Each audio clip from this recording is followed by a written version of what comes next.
ہم نے رب کے حکموں کو توڑا، ہم نے پرواہ ہی نہیں کی۔ ہم سمجھے دنیا میں آئے ہیں تو ہماری دنیا ہے، آوارہ ہوں، خواہشات نفس کے مطابق زندگی گزاریں، آنکھیں بے حیائی میں لگی رہیں، سوچیں آوارگی میں لگی رہیں، کان نغمے سنتے رہے، زبان جھوٹ بکتی رہی، ظلم و جبر کا بازار گرم رکھا، عصمت عزتیں پامال کرتا رہا، لوگوں کا مال لوٹتا رہا، حق غصب کرتا رہا، کلیجی اور دل چیرتا رہا، لوگوں کو زخمی کرتا رہا، لوگوں کے جذبات سے کھیلتا رہا، پرواہ نہیں کی کہ یہ دنیا ہے، امتحان گاہ ہے، چند دنوں کے لیے آئے ہیں، اللہ کے حضور پیش ہونا ہے، عملوں کا حساب ہونا ہے۔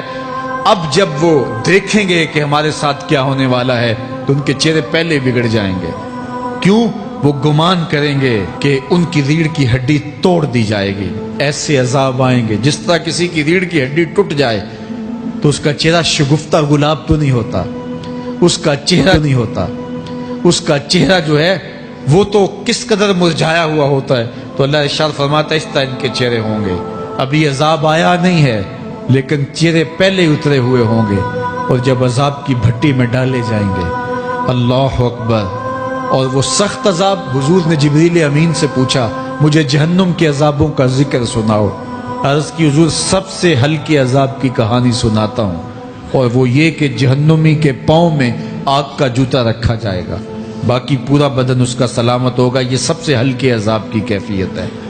اب پاؤں میں آگ کا جوتا ہوگا، حدت، گرمی، شدت اتنی ہوگی کہ دماغ پگھل کے ناک اور کانوں کے راستے سے باہر آ جائے گا۔ پاؤں میں رکھے ہوئے جوتے کی گرمی دماغ کو ایسے چڑھے گی کہ وہ پگھل جائے گا اور ناک اور کانوں کے راستے سے باہر آ جائے گا۔ تو اللہ کے عذاب کے خوف سے چہرے بگڑ جائیں گے، حالت سلامت نہیں رہے گی۔ یہ بات ذہن میں رکھیں کہ اللہ جس کو جہنم میں ڈالے گا اس کو اس صورت میں نہیں ڈالے گا، یہ محمدی صورت ہے، یہ شکل اس کی چھین لی جائے گی اور اس کی شکل بڑی کر دی جائے گی۔ اس کا ایک ایک دانت احد پہاڑ جتنا ہوگا۔ احد پہاڑ کا پھیلاؤ 15 کلومیٹر پہ ہے، 15 کلومیٹر کا ایک دانت، اور 32 دانت کتنے ہوں گے تو منہ کتنا بڑا ہوگا۔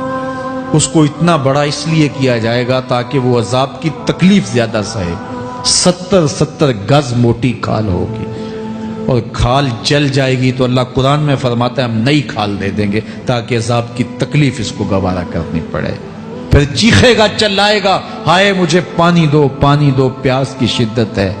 70 سال تک تو اس کی کوئی آواز ہی نہیں سنے گا۔ 70 سال کے بعد داروغہ جہنم چیخ کر کہے گا کیا مانگتا ہے؟ وہ بولے گا مجھے پانی چاہیے۔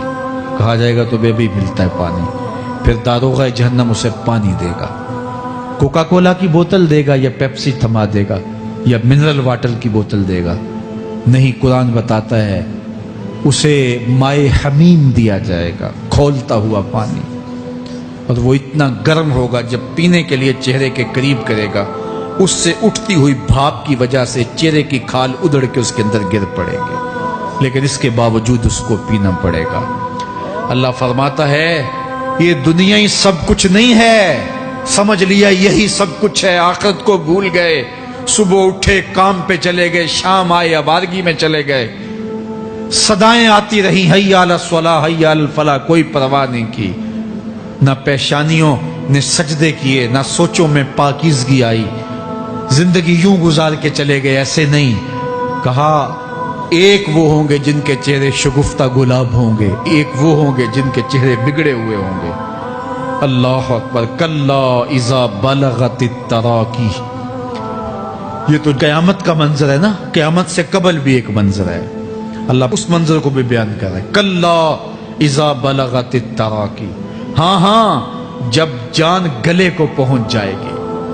اے انسان تیرے اوپر وہ گھڑی بھی آنے والی ہے، وہ وقت بھی آنے والا ہے جب سانس اس ہنسلی میں اٹک جائے گا، جب سینے سے بھی سانس اوپر چلی گئی، اب ڈاکٹر بھی لا علاج قرار دے رہے ہیں کہ اب علاج نہیں رہا ہے، جان بس اب نکلنا چاہ رہی ہے، اور کہا جائے گا کوئی جھاڑ پھونک والا بلاؤ۔ اب ڈاکٹروں نے تو جواب دے دیا، اب سانس اٹک گئی گلے میں، چند لمحوں کی مہمان ہے۔ اب ڈاکٹروں نے کہا اب ہماری جانب سے لا علاج ہو گیا، اب لے جاؤ اس کو گھر۔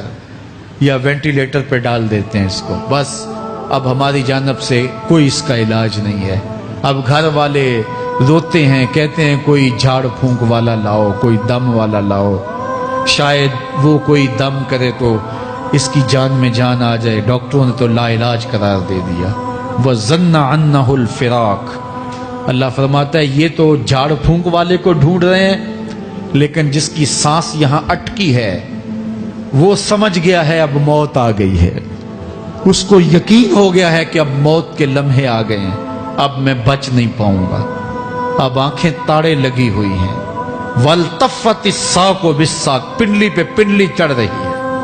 جب موت آ جاتی ہے تو پھر پنڈلی سے پنڈلی لپٹ جاتی ہے، اس کو پھر جدا کرتے ہیں اور جدا کر کے دونوں انگوٹھے باندھ دیتے ہیں تاکہ پنڈلی کے اوپر پنڈلی نہ چڑھے۔